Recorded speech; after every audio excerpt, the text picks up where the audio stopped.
ঠাকুরগাঁওয়ে BNP মহাসচিবের ভাইয়ের উপর হামলা, গাড়ি ভাঙচুর। ঠাকুরগাঁওয়ের বালিয়াডাঙ্গি উপজেলা বিএনপির সম্মেলনে ফলাফল ঘোষণাকে কেন্দ্র করে উত্তেজনা থামাতে এসে হামলার শিকার হয়েছেন বিএনপির মহাসচিবের ভাই, ঠাকুরগাঁও জেলা বিএনপির সাধারণ সম্পাদক মির্জা ফয়সাল আমিন। এ সময় তাকে বহন করা গাড়ি ভাঙচুর করে বিএনপির বিক্ষুব্ধ নেতাকর্মীরা। শনিবার রাত 8:30টায় বালিয়াডাঙ্গি উপজেলার সমীর উদ্দিন স্মৃতি কলেজ মাঠে এ ঘটনা ঘটে। তাৎক্ষণিক ঘটনাস্থলে সেনাবাহিনী ও পুলিশ এসে পরিস্থিতি নিয়ন্ত্রণ করেন। মহাসচিবের ভাইয়ের উপর হামলা ও গাড়ি ভাঙচুর আটকাতে গিয়ে আহত হয়েছেন উজ্জ্বল নামে বিএনপির এক কর্মী। তাকে উদ্ধার করে বালিয়াডাঙ্গি উপজেলার স্বাস্থ্য কমপ্লেক্সে ভর্তি করা হয়েছে। বালিয়াডাঙ্গি থানার ওসি শওকত আলী সরকার জানান, উপজেলা বিএনপির সম্মেলনে ফলাফল ঘোষণাকে কেন্দ্র করে 2 ঘন্টা ধরে উত্তেজনা চলছিল সমীর উদ্দিন স্মৃতি কলেজে। ফলাফল ঘোষণার সাহস পাচ্ছিলেন না উপজেলা বিএনপির সম্মেলনে ভোট গ্রহণের দায়িত্বে থাকা লোকজন। পরে অনুরোধের প্রেক্ষিতে ঠাকুরগাঁও থেকে রাত 8টায় ভোট কেন্দ্রে আসেন জেলা বিএনপির সাধারণ সম্পাদক মির্জা ফয়সাল আমিন। ফলাফল ঘোষণা করে ফেরার সময় তার উপর চেয়ার ছুঁড়ে মারেন বিএনপির বিক্ষুব্ধ নেতাকর্মীরা। এ সময় তার গাড়ির সামনের ও পিছনের গ্লাস ভাঙচুর করা হয়।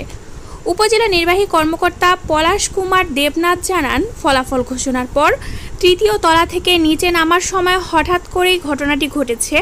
আমরা হামলাকারীদের শনাক্ত করার চেষ্টা করছি। বর্তমানে পরিস্থিতি স্বাভাবিক রয়েছে।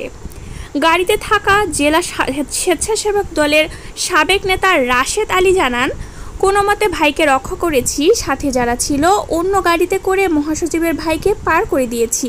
তবে রাতে আলো কম থাকায় হামলাকারীদের চিনতে পারিনি। এর আগে দুপুর 2:30টার সময় বালিয়াডাঙ্গি উপজেলা বিএনপির সম্মেলনে ভোট গ্রহণ শুরু হয়। বিকাল 5টায় ভোট গ্রহণ শেষে গণনার সময় সভাপতি পদে 2 ভোট নিয়ে উত্তেজনা তৈরি হয়। এরপরে অবরুদ্ধ হয়ে যায় জেলা থেকে আসা বিএনপি নেতাকর্মীরা। পরে সম্মেলনে অ্যাডভোকেট সৈয়দ আলমকে সভাপতি এবং ডক্টর টি.এম. মাহবুবুর রহমানকে সাধারণ সম্পাদক এবং অয়ন চৌধুরীকে সাংগঠনিক সম্পাদক হিসেবে ঘোষণা করা হয়েছে।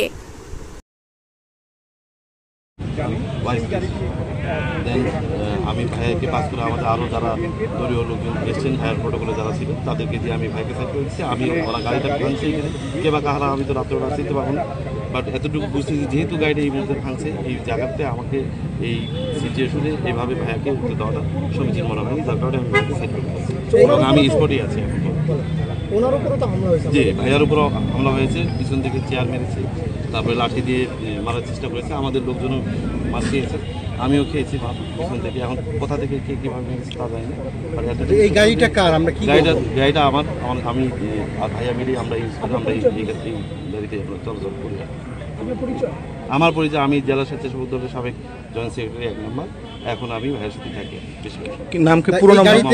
এই গাড়িতে কি জেলা বিএনপির যিনি সাধারণ সম্পাদক তিনি চলাফেরা করেন? উনি সার্বক্ষণিক আমার সাথে, আমরা একসাথেই চলাফেরা করি এই গাড়িতেই। আজকে কি এই গাড়িতেই? আমরা তো স্পষ্ট বলতে পারি যে মহাসচিবের ভাইয়ের গাড়িতে হামলা হয়েছে। জি, মহাসচিবের ভাইয়ের গাড়িতে হামলা হয়েছে, এটা বলতে পারি। আমরা সেটাই ক্লিয়ার হতে চাই। জি, বলছেন তো।